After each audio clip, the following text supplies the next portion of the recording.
Hello boys and girls. So आज से हम स्टार्ट करेंगे 11th का सबसे मुश्किल concept which is patterns.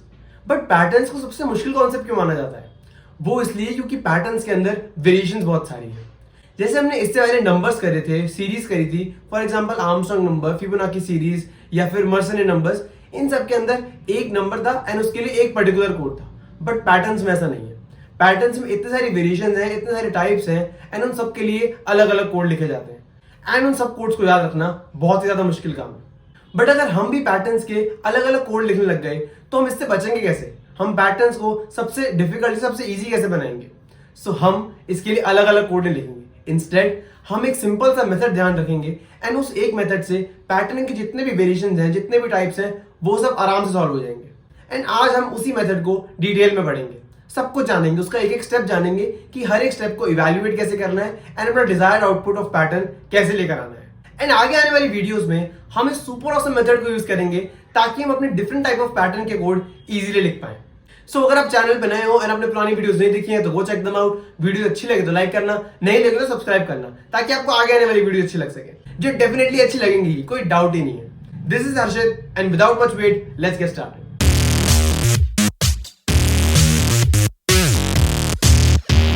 So start करते हैं पैटर्न से। सबसे पहले ये जानते हैं कि पैटर्न्स एक्चुअली में होते क्या हैं। So patterns are a repeated arrangement which is to be printed.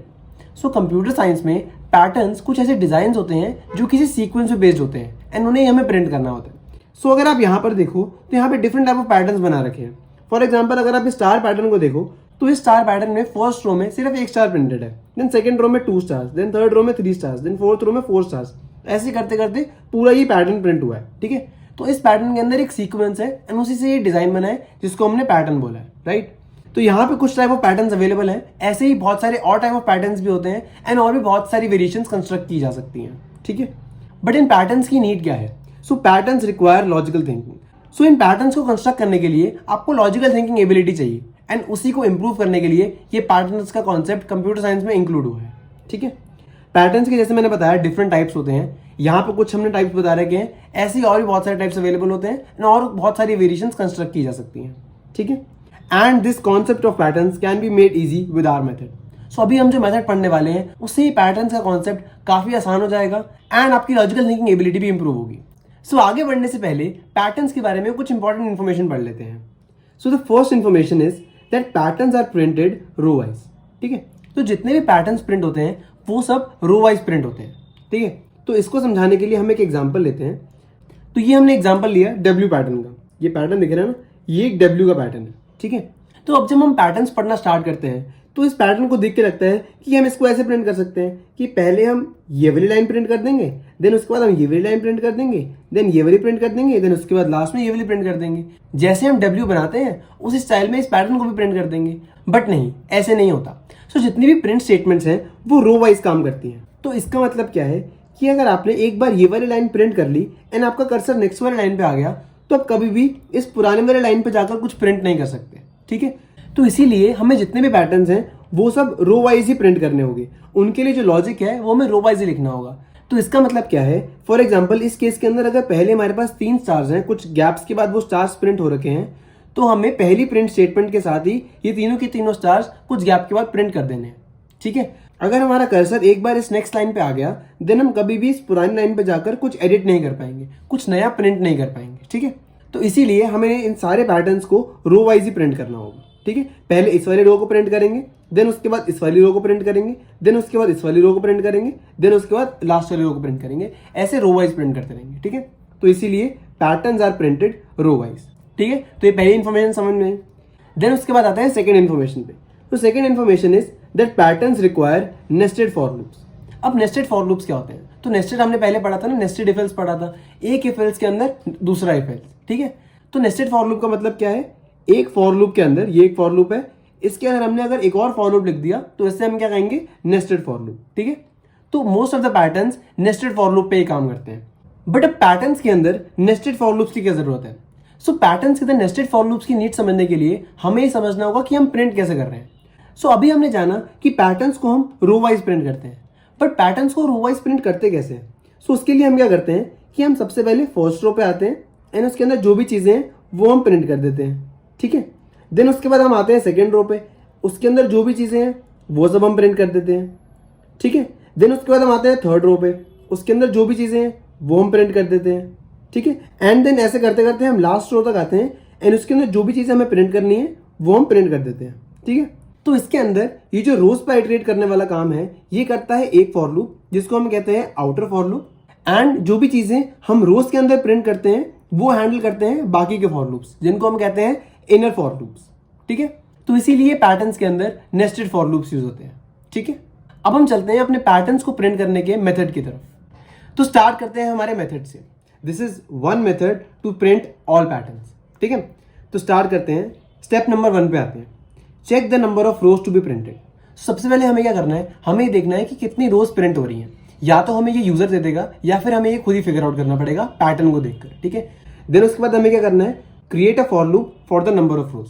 तो हम हर एक रो पे आइटरेट करने के लिए एक फॉर लूप लिखेंगे एंड ये सेकंड स्टेप उसी पे बेस्ड है, ठीक है। अब आते हैं अपने थर्ड एंड सबसे इंपॉर्टेंट स्टेप पे। इस स्टेप पे हमें क्या करना है, divide the pattern into 4 regions. हमें जो भी पैटर्न मिल रहा है उसे हमें 4 रीजन्स में डिवाइड करना है। अभी कैसे करना है डिवाइड ये मैं बताऊंगा, बट सबसे पहले जान लेते हैं कि किन किन रीजन्स में डिवाइड करना है। So first region is for spaces, second region is for star और numbers, then third region is for spaces and then fourth region is also for star और नंबर्स, ठीक है। अभी एग्जाम्पल लेके समझेंगे, बस अभी ये स्टेप समझ लो, ठीक है। अभी ये स्टेप लिख दिए हैं मैंने, ठीक है। तो थर्ड स्टेप में हमें क्या करना है, divide the pattern into 4 regions. तो उसके बाद last step is write code for each region. हमें हर एक रीजन के लिए सेपरेट कोड लिखना है एंड उससे हमारा कोड सेग्रीगेटेड रहेगा एंड समझने में और भी आसानी होगी।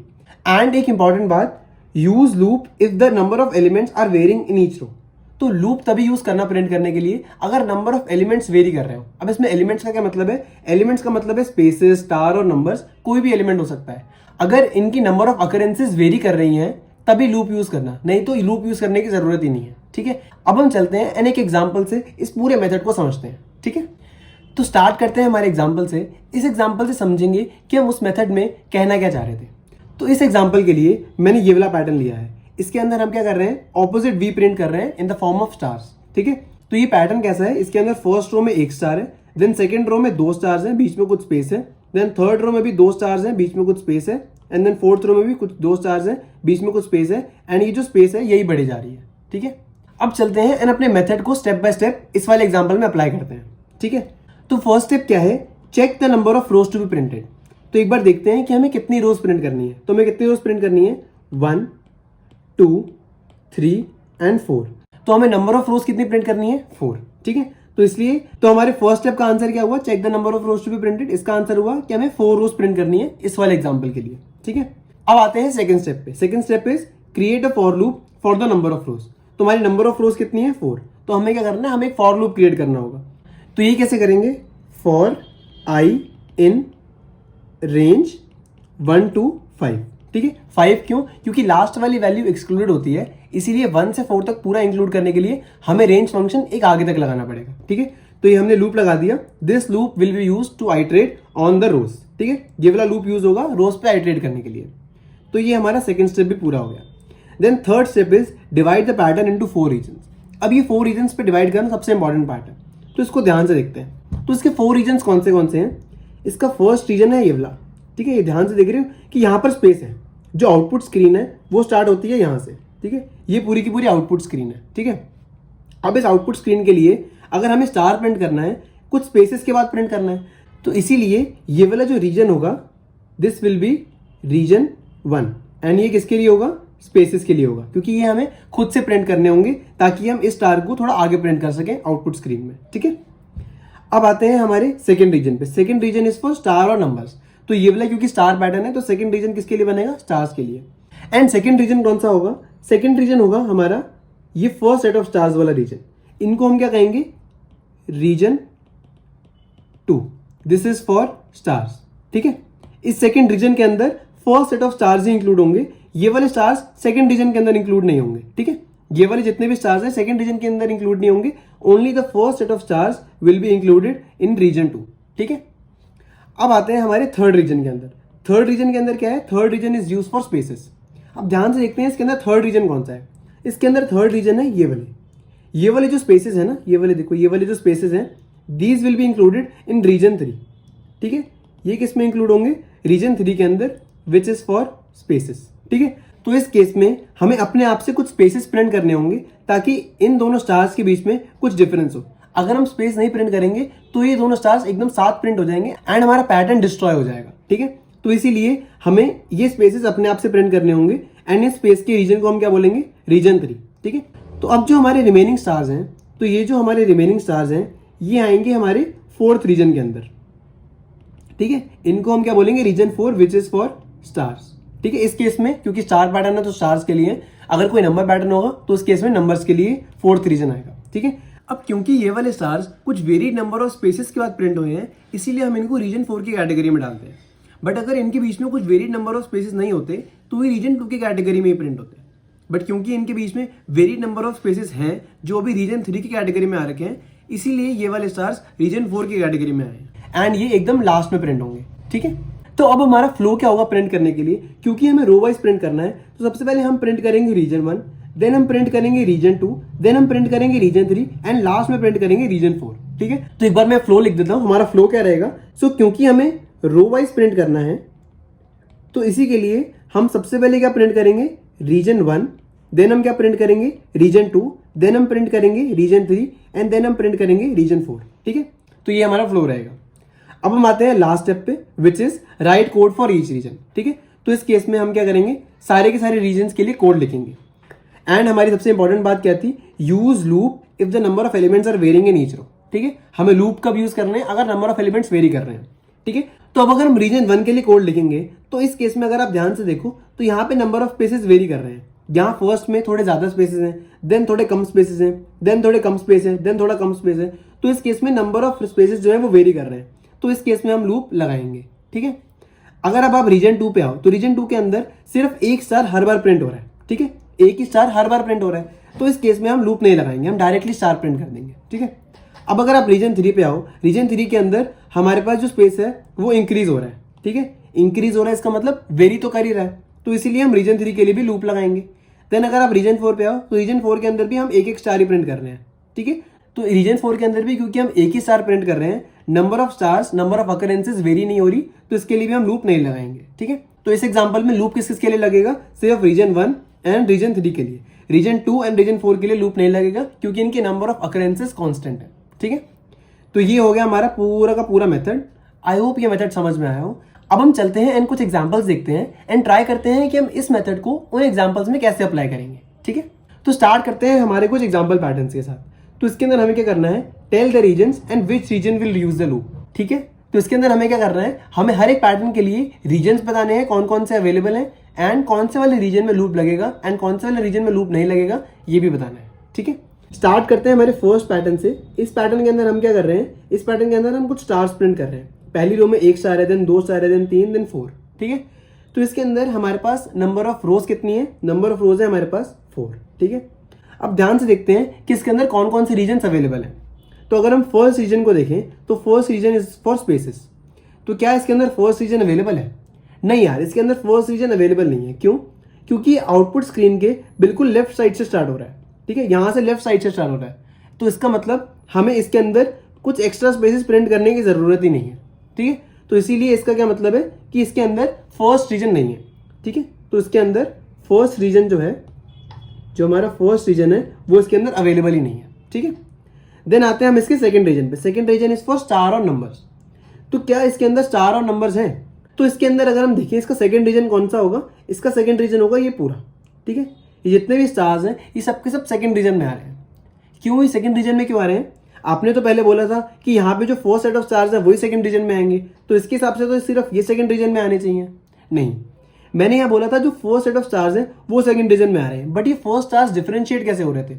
ये first set of stars differentiate हो रहे थे इनके बीच के स्पेसेस की वजह से। ठीक है, इनके बीच में जो स्पेसेस थे वो वेरी कर रहे थे, बट इसके अंदर जो स्पेस है वो वेरी नहीं कर रहा है। यहाँ पर सिर्फ एक एक ही स्पेस है। ठीक है, इन सबके बीच में एक एक ही स्पेस है। इसका मतलब क्या है, अगर मैं इनमें से कोई भी स्टार प्रिंट कर रहा हूँ तो मैं प्रिंट करते हुए लिख दूंगा कि प्रिंट, यहाँ पे स्टार लिख दूंगा, देन उसके बाद एक स्पेस अपने आप से डाल दूंगा एंड प्रिंट ऑफ कर दूंगा।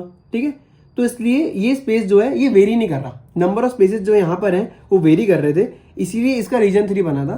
बट इस केस में नंबर ऑफ स्पेसेस वेरी नहीं कर रहे, यहाँ पे कांस्टेंट नंबर ऑफ स्पेसेस है। ठीक है, तो इसीलिए ये पूरा का पूरा रीजन 2 का पार्ट है। ठीक है, तो इसके अंदर क्या है, रीजन 2 बन जाएगा, रीजन 2 इसके अंदर है, ठीक है। देन उसके बाद आते हैं रीजन 3 के अंदर, क्या इसके अंदर रीजन 3 है? क्या इसके जो बाद के स्पेसेस हैं वो वेरी कर रहे हैं? इसके अंदर वेरिंग स्पेसेस ही नहीं है। इसके अंदर ये जो वेरिंग स्पेसेस इस केस में थे, इस केस में जो ये वेरिंग स्पेसेस थे वो इस केस में है ही नहीं, तो इसके अंदर सिर्फ रीजन 2 है, ठीक है। तो इस केस के अंदर हमारे पास सिर्फ रीजन 2 है, रीजन 3 भी अवेलेबल नहीं है। एंड रीजन 3 नहीं है तो रीजन 3 के बाद जो रीजन 4 है वो तो अवेलेबल होगा ही नहीं, तो इसलिए इसके अंदर रीजन 3 भी नहीं है एंड रीजन 4 भी नहीं है, ठीक है। सिर्फ रीजन 2 है इसके अंदर। अब रीजन 2 के अंदर क्या हमें फॉर लूप लगाने की जरूरत है इस केस में? हाँ यार, इसके अंदर नंबर ऑफ स्टार्स जो है वेरी कर रहे हैं। पहले केस में 1 है, देन 2 हो रहे हैं, देन 3 हो रहे हैं, देन 4 हो रहे हैं, तो इसीलिए इसका क्या मतलब है कि यहाँ पर नंबर ऑफ स्टार वेरी कर रहे हैं, तो इसके अंदर फॉर लूप लगाने की भी जरूरत है, ठीक है। तो इस केस का क्या आंसर हुआ कि हमारा रीजन 2 ही है इसके अंदर सिर्फ, एंड रीजन 2 के अंदर हमें फॉर लूप लगाने की भी जरूरत है, ठीक है। ये हो गया हमारे फर्स्ट केस का एनालिसिस। अब हम आते हैं अपने सेकंड केस पे। सेकंड केस को ध्यान से देखते हैं। अब मैं पहले केस को इरेज कर देता हूं यहां से पूरा, ठीक है। अब हम अपने सेकंड केस को आराम से देखते हैं। तो सेकंड केस में हमारी आउटपुट स्क्रीन कुछ ऐसी है, ठीक है। अब इस केस को ध्यान से देखो, क्या इसके अंदर रीजन 1 है? रीजन 1 क्या होता है? स्पेसिस का रीजन। क्या इसके अंदर स्पेसिस हैं? हाँ यार, स्पेसिस तो है, ठीक है, क्योंकि ये बिल्कुल लेफ्ट साइड से स्टार्ट नहीं हो रहा, इसलिए यहाँ पर स्पेसिस तो है, ठीक है। तो इसीलिए इसका क्या मतलब है कि इसमें रीजन 1 तो है, ठीक है। अब ध्यान से देखते हैं कि रीजन 2 है। रीजन 2 क्या होता है? रीजन 2 होता है नंबर ऑफ स्टार्स जिनके बीच में वेरिंग नंबर ऑफ स्पेसेस ना हो, ठीक है। तो ये जो स्टार्स हैं इनके बीच में जो स्पेस है वो एक एक ही स्पेस है, ठीक है, वेरिंग स्पेस नहीं है, ठीक है। तो इसका मतलब रीजन 2 भी है, ठीक है, रीजन 2 भी है।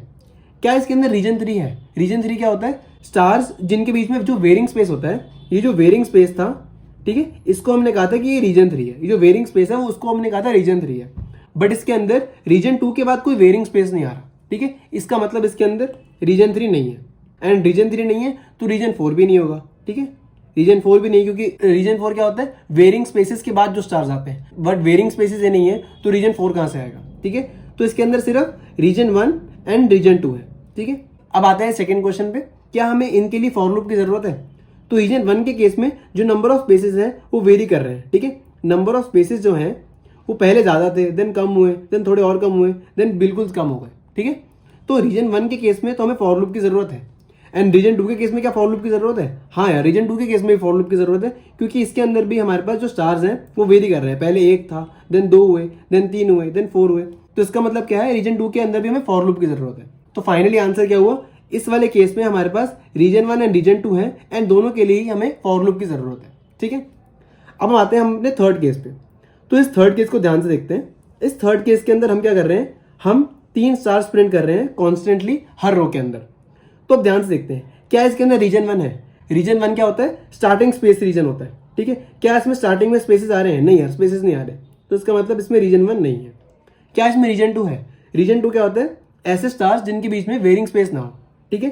तो ये इसके अंदर रीजन 2 तो है, यहाँ पे स्टार्स प्रिंट हो रहे हैं, तो इसका मतलब, और उनके बीच में एक एक ही स्पेस है, तो इसका मतलब इसके अंदर रीजन 2 तो है, ठीक है। अब आते हैं रीजन 3 के अंदर। रीजन 3 क्या होता है? रीजन 2 के बाद जो वेरिंग नंबर ऑफ स्पेसेस होते हैं उसको हम रीजन 3 में काउंट करते हैं, बट इसके अंदर रीजन 2 के बाद तो कुछ वेरिंग नंबर ऑफ स्पेसेस ही नहीं है, तो इसका मतलब इसके अंदर रीजन 3 नहीं है, ठीक है। एंड क्या रीजन 4 है इसके अंदर? रीजन 4 भी नहीं, क्योंकि रीजन 3 नहीं है तो रीजन 4 कहां से आएगा?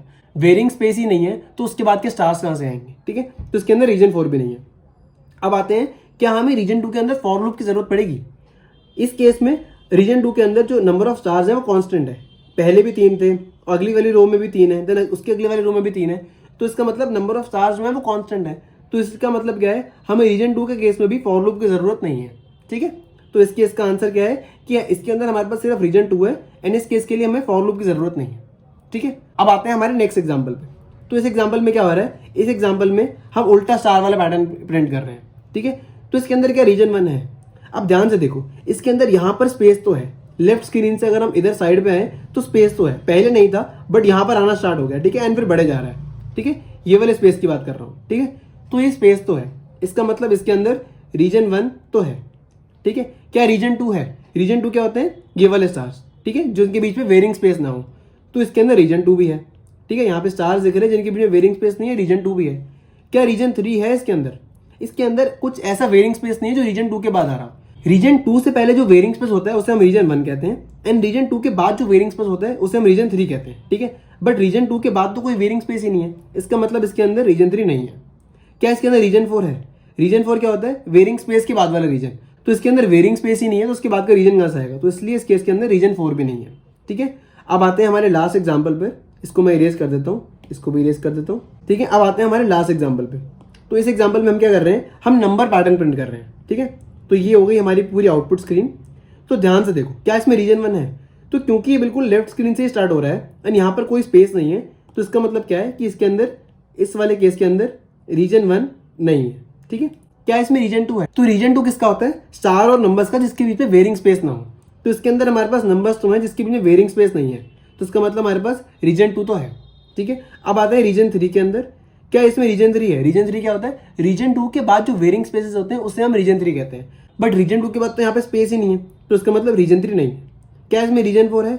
रीजन 4 क्या होता है? रीजन 3 के बाद जो स्टार या नंबर प्रिंट होते हैं, बट इसके अंदर रीजन 3 ही नहीं है, तो रीजन 4 तो हो ही नहीं सकता। ठीक है, तो इसके अंदर हमारे पास ना रीजन 1 है, ना रीजन 3 है, ना रीजन 4 है, सिर्फ हमारे पास रीजन 2 है। ठीक है, एंड क्या रीजन 2 के अंदर हमें फॉर लूप की जरूरत पड़ेगी? क्योंकि रीजन 2 के अंदर हमारी जो नंबर की अकरेंसेज है वो वेरी कर रही है, पहले 1, देन 2, देन 3, देन 4। तो नंबर ऑफ अकरेंसेज क्योंकि वेरी कर रही है, तो इसका मतलब हमें इस केस में फॉर लूप की जरूरत पड़ेगी। ठीक है, तो ये हो गई हमारी मेथड की application on some example patterns. I hope आपको ये मेथड एंड इनकी एप्लीकेशन समझ में आई हो। अगली वाली वीडियो से हम इनका कोड भी सीखेंगे। ठीक है, तो ये था हमारे पैटर्न्स को कोड करने के लिए वन सिंगल मेथड। पहली बारी में ये वीडियो थोड़ी सी कंफ्यूजिंग हो सकती है, आपको रीजन्स की डेफिनेशन में थोड़ा कंफ्यूजन हो सकता है, इसलिए आप इस वीडियो को एक बार और देख लेना ताकि आपको रीजन्स की जो डेफिनेशन है वो एकदम अच्छे से क्लियर हो जाए। एंड जब हम अगली वीडियो में इसको कोड करके देखेंगे तो आपको ये डेफिनेशंस और अच्छे से क्लियर हो जाएंगी। आई होप आपको वीडियो समझ में आई हो। आपको कोई भी डाउट हो तो आप इंस्टा पे पूछ सकते हैं या फिर नीचे कमेंट से पूछ सकते हैं। वीडियो अच्छी लगी तो लाइक करो, नहीं लगी तो सब्सक्राइब करो ताकि आपको आगे आने वाली वीडियो अच्छी लग सके। This was Harshit Rehan signing off. Take care everyone, अगली वीडियो में मिलते हैं। If I keep on fighting, if I keep on trying